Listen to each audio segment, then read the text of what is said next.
Bismillahirrahmanirrahim. In the name of Allah, the most gracious, the beneficent. I am Sir Nazir Awan. Let me welcome you all in my YouTube channel, The Innovative Learning Style. Dear guys and girls, in my today's lecture of spoken English, let me tell you that for learning any language, translation or retranslation is the tool which is used. Sometimes we have to translate some sentences of English into Urdu and vice versa. I mean, sometimes English sentences are translated into Urdu and Urdu sentences are translated into English. So this is the very skill which we have to promote in our language learners. So let me discuss all these things in detail. So let's see them. Dear guys, आइए देखते हैं spoken English में। सबसे पहले हम define करते हैं language को। Language is means of expression and communication. अगर आप इंग्लिश सीखना चाहते हैं तो फिर आपको सबसे पहले लैंग्वेज को डिफाइन करना आता हो। आपसे कोई पूछ सकता है कि लैंग्वेज है क्या, व्हाट इज अ लैंग्वेज, तो आप कहें language is means of expression and communication. Now let me tell you what does expression means. अगर आपसे कोई पूछे कि एक्सप्रेशन क्या है तो you can say thoughts in words. और इसी तरह अगर कोई आपसे पूछे कि what is communication, you can simply say telling or asking. Dear guys, हम जब कन्वर्सेशन करते हैं, बातचीत करते हैं, गुफ्तगू करते हैं, तो उसमें हमें कोई चीज़ बतानी पड़ती है या कोई चीज़ पूछनी पड़ती है। तो बताना और पूछना, टेलिंग और asking, it is just communication.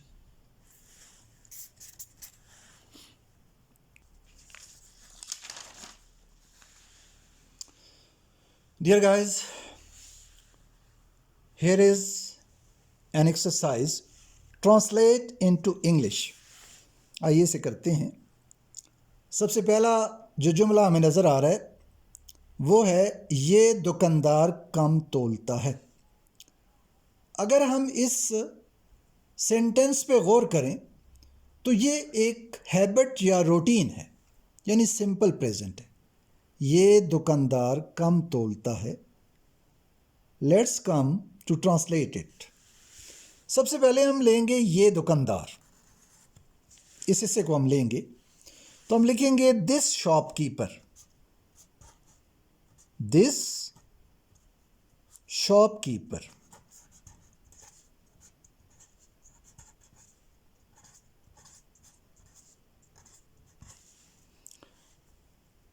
कम तोलता है। अब दूसरे हिस्से पे जाएंगे हम। कम तोलता है तो हम कहेंगे gives short Maihar.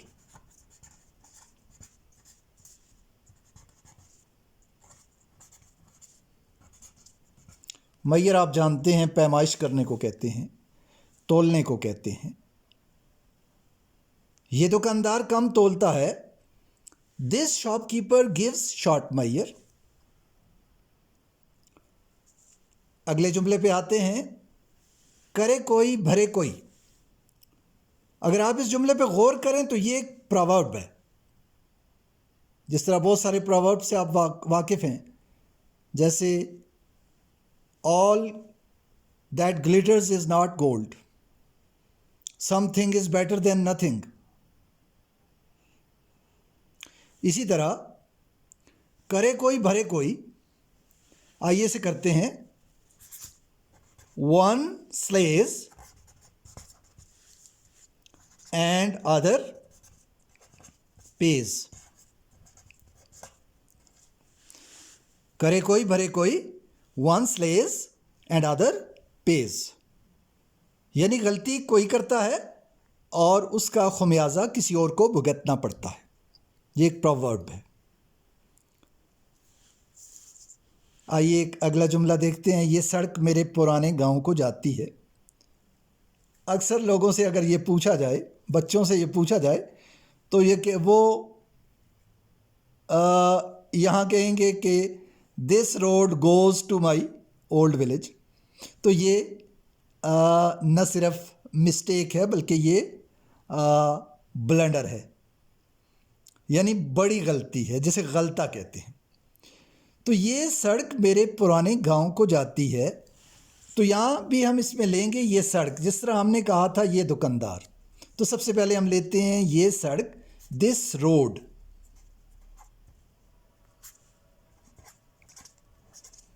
This road. अब यहाँ जाती है, जाती है के लिए हम लिखेंगे लीड्स, LEADS, लीड्स, यानी रहनुमाई करती है। This road leads to my old village.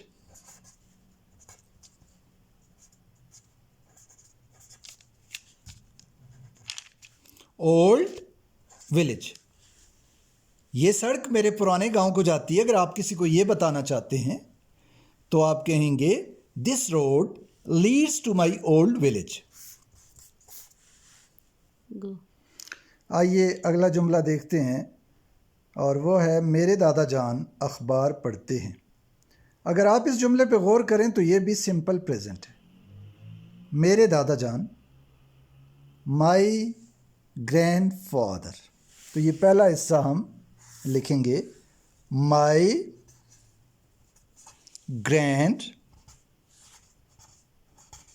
Grandfather. अब यहां हम लिखेंगे रीड्स।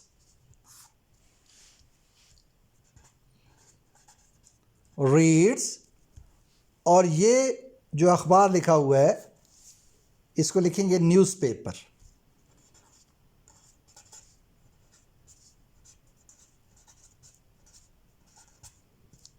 मेरे दादा जान अखबार पढ़ते हैं। माई grandfather reads. Let me rewrite the spelling of reads. READS, reads. My grandfather reads newspaper.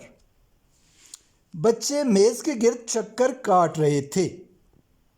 अगर जुमले पे गौर करें तो ये पास्ट कंटिन्यूस का है। रहे थे से हमें पता चला, रहे थे एक निशानी है जिससे पता चला कि ये जुमला पास्ट कंटिन्यूस का है। बच्चे, तो यहाँ हम लिखेंगे children.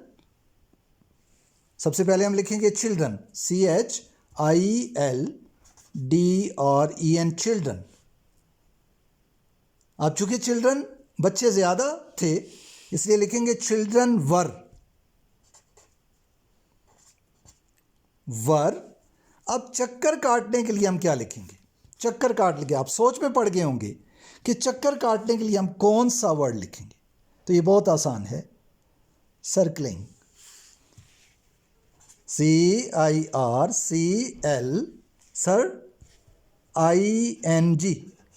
Circling around the table, TABLE, table.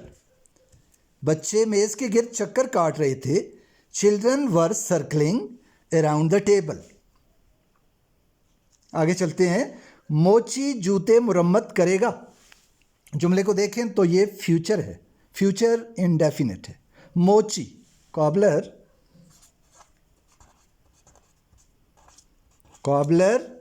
Will mend the shoes, मोची जूते मरम्मत करेगा, cobbler will mend the shoes. आगे चलते हैं, मुझे जाने दो, लेट मी गो, लेट मी गो। अगर हम कहते हैं उस लड़के को जाने दो, तो हम बोलेंगे लेट हिम गो, यहां हिम का इजाफा कर देंगे। अगर हम उस लड़की का कह रहे हैं तो हम बोलेंगे लेट हर गो। अगर हम बहुत से लोगों का कह रहे हैं तो हम बोलेंगे लेट देम गो। आपने देखा कि लेट और गो शुरू में और आखिर में यही आ रहे हैं। अब चेंज क्या हो रहा है, कहीं मी आ रहा है, कहीं देम आ रहा है, कहीं ही शी आ रहा है, कहीं ही आ रहा है। तो यहाँ प्रोनाउन को चेंज करने से आप एक ही तरह के जुमले से कई जुमले बना सकते हैं। Dear guys and girls, as I stated earlier, that translation and retranslation is a skill. So try to promote this skill. You will learn to speak English fluently. Let me end my lecture with these words. Allah Hafiz. Take care.